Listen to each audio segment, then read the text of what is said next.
All right, today I am going to show you something genuinely exciting for anyone who works with 3D, games, animation, or even just experiments with AI.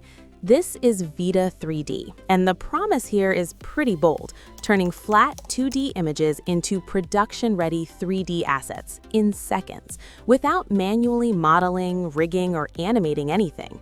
And instead of talking theory, I'm actually going to test it live and run through 4 real-world use cases so you can see if this is just another demo tool or something that can actually save hours of work. Let's start simple. I'm uploading a 2D animal image, in this case, a dog. On the left, you can see the original flat image, and on the right, Vita3D instantly begins reconstructing it into a full 3D model. Within seconds, the dog is fully transformed into a clean 3D character, and I can rotate it, inspect it from all angles, and see that it's already structured like a real asset. This is the kind of thing that would normally take a lot of sculpting work, and here, it just happens. Now let's switch gears and try something less organic. I'm uploading a regular object, a simple box-like item. Again, side by side, original 2D image on one side, 3D result on the other. Vita3D rebuilds this object with correct geometry, sharp edges, and consistent proportions. This is perfect for things like props, furniture, gadgets, or environment assets, especially for game developers or 3D artists who need things fast. And this is the key point.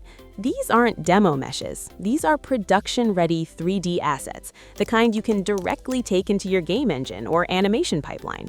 Now let's move into the most powerful part of the platform, the human full cycle. I upload a human character image, and again, Vita3D converts it into a detailed 3D human model. But instead of stopping at just the model, watch this. I enable auto rigging. Within moments, the character is fully rigged. That means bones, joints, and movement-ready structure, automatically. No manual weight painting, no skeleton setup. This alone saves insane amounts of time. Next, I apply an animation. I can do this using a text prompt or from Vita3D's library.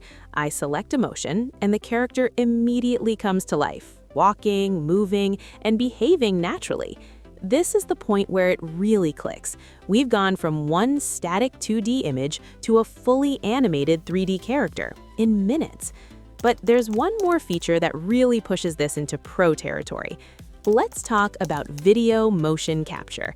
To use this, upload a short reference video, something with clear movement like dancing or running. Vita3D analyzes the motion from the video and extracts that movement data, then apply it directly to the 3D character. And just like that, the character moves exactly like the person in the video. The motion feels natural, balanced, and expressive. This isn't canned animation. This is real motion transferred onto a 3D model without any mocap suits, sensors, or complex setup. This is incredibly powerful for game developers, animators, indie studios, and creators who want custom motion without expensive equipment. What I really like about Vita3D is how clean the workflow feels. Everything moves fast, everything makes sense, and there's no unnecessary complexity. You upload, generate, refine, animate, and you're done.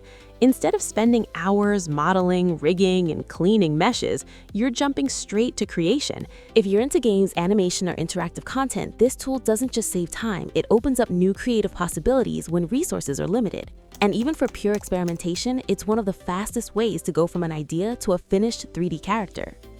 I've linked Vita3D below so you can try the same workflow yourself and experiment with animals, objects, or characters. Let me know what you use it for, and I'll catch you in the next one.